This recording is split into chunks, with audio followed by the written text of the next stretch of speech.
Hi, Lavonte. Hope you're doing great, man. My question is, you went to Denver as a rookie. You had a pretty good game out there. hmm What do you remember about the experience of playing in that thin air? And is that something that you're warning the guys about this week, guys who haven't been there, who don't know what it's like?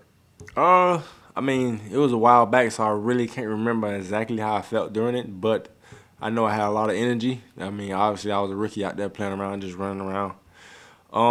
I didn't think it was as bad, but I just know for the most part when you out in practice, you want to do a little extra running, a little extra conditioning. You know, good to get a little extra sprints in to help you. That'll help you prolong you through the whole game. But from what I remember, it wasn't that bad. I know back then it was a big emphasis on it when we played there as a rookie, but for the most part, I don't think no one had any problems out there. Thank you. And next is Rick Stroud.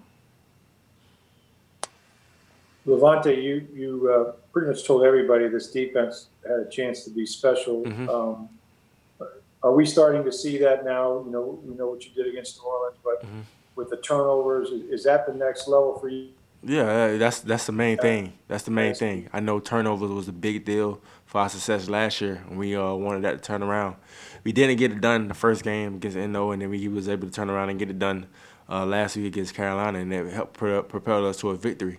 So that's something that we want to continue to stack on. It helps us be a great defense that we want to be. Continue to attack the football, whether it's going forward as far as forcing fumbles or taking the ball away while it's in the air. And you know that's the thing that makes the defense great, and we want that we work on it in the practice, and we want it to transpire over to the field. How encouraged are you by the guys on the back end? hmm I think before the interception and the screen hmm pass, you had Sean Murphy Bunny communicating with hmm Jordan about moving up, even though Jordan, I guess, had seen that screen might be coming. I mean, how impressed are you by those young guys? Very impressed, man. Very impressed. Throughout, practice, through walkthroughs, all we do is focus on communicating, over talking, whatever it is. If it's not just communicating what your job is on defense, just communicating what plays you might anticipate, what plays may come, and that gives up everybody an opportunity to play fast. And that's what we always try to emphasize. We overemphasize it actually. So and that put guys an opportunity to make plays and just know what's coming. Because to be a great defense, you got to have that, on all levels, from the front end to the back end. Everybody just over communicating and getting everybody the opportunity to play fast, and it also that's what it does. That's what it creates the turnovers, and that's what create big plays. Last year we had we missed a lot of opportunities of taking the ball away as far as interceptions, and this whole thing was just emphasis on catch the ones that's thrown to you, and we did that. Thanks. And next is Greg Allman.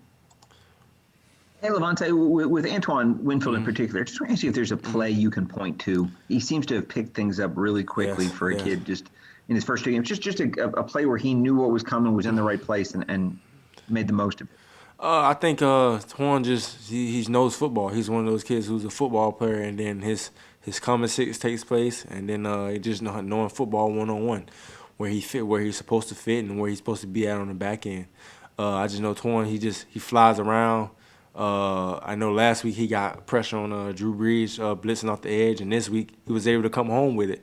So he was beat it back, was continuing to play, and had a forced fumble, a called sack forced fumble. So just a great play by him. Just sticking with the play and understanding what's about to happen. And when Twan first came in, I knew he was gonna be one of those guys who could help us out big on the back end. He's flying around, he's communicating. Something that you don't see from a rookie. So I'm very pleased. Thanks, Levante. Okay, next is James Palmer. There we go. Sorry about that.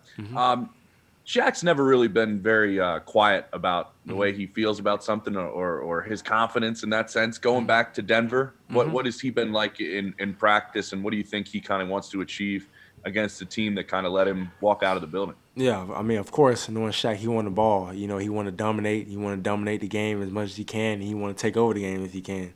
I haven't really, talked to him about actually going back to Denver and how he feel about it, but I know for a fact his preparation level is taking a extra little boost because that's the place. Obviously, every time you come back to a place that you played before, you wanna try to perform and you wanna ball out. So Shaq is already a baller, so I'm already looking forward to what he can do and what he's gonna do on Sunday going against his former team.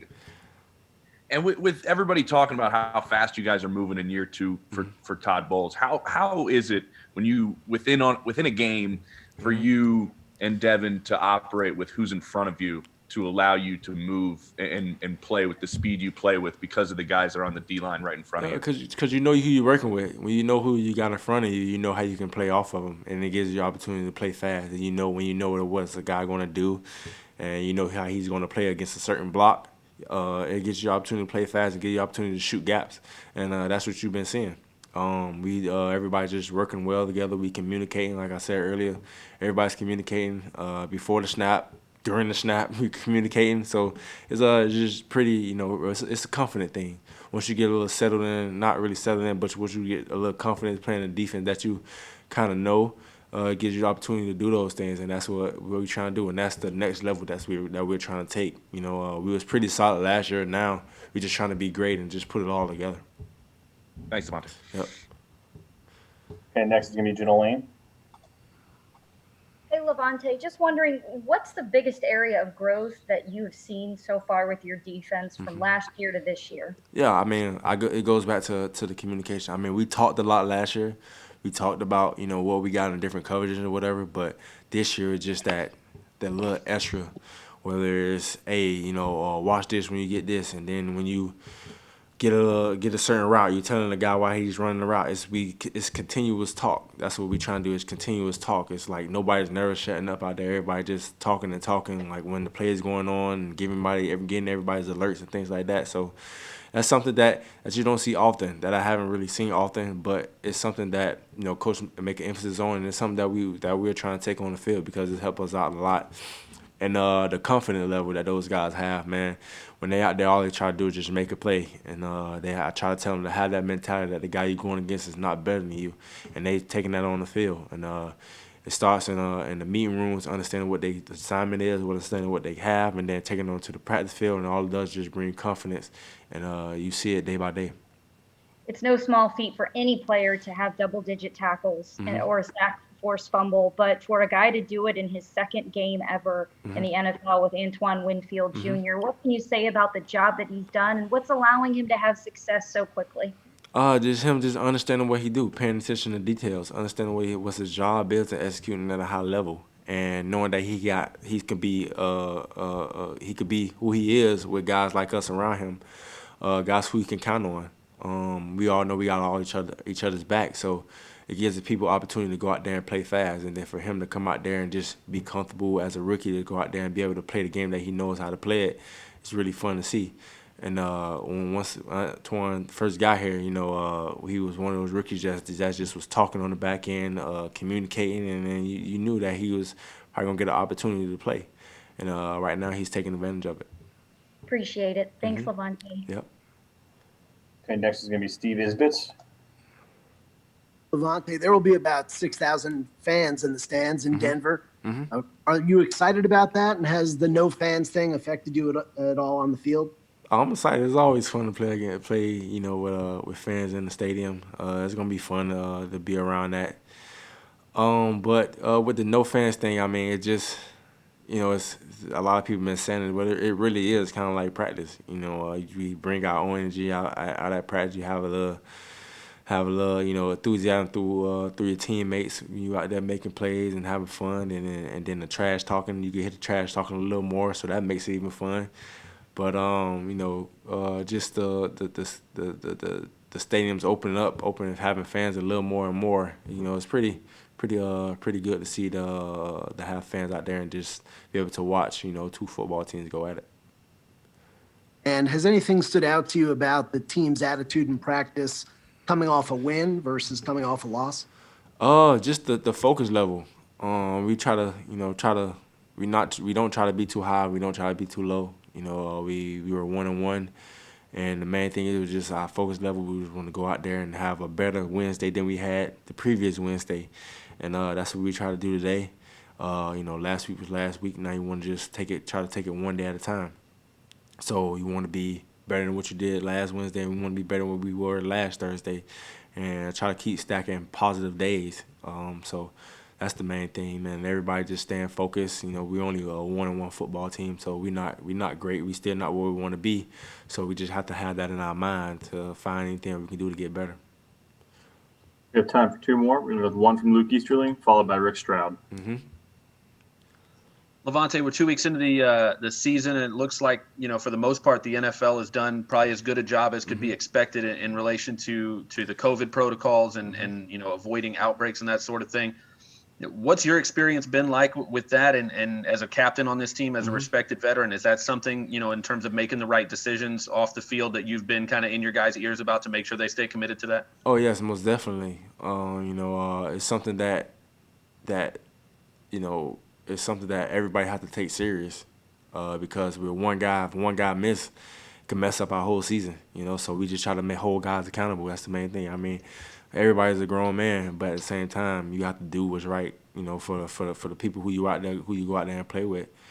And for the most part, guys have been doing their job. Coach talks about it all the time. Guys are wearing their masks, wearing their devices. Everybody, not all out in bars and stuff, or whatever it may be. Everybody's doing what they're supposed to do, following the rules. And I tell guys, if you're not, you don't go out, use that time, study film, study a little extra, learn a little bit more about the team you're playing, learn a little bit more about the defense you're in. And that definitely can help us, get to where we want to be at the end of the day. So that's the main goal right now, is just win football games and being able to play for a championship. And so far, guys been doing what they're supposed to do. And it's just a testament to the maturity that we have on this football team, the leadership we have on this team. All right, our last one's coming from Rick Stroud. Lavonte, those guys up front obviously play the run very well, but we've seen pass rush now come from the interior, whether it's Golston or Sue had two last week. Are they benefiting from some of the attention on Shaq, or have they just gotten bigger, stronger, faster? And what's happening on the pass rush up front?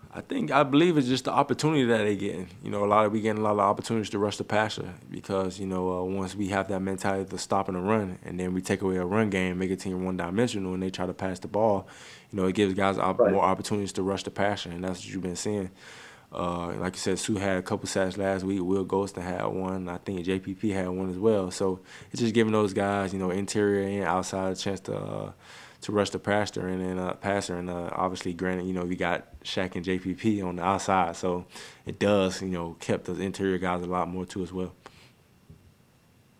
Thanks. All right, that's all today. Thanks, Lavonte. Thank you, guys. Stay safe.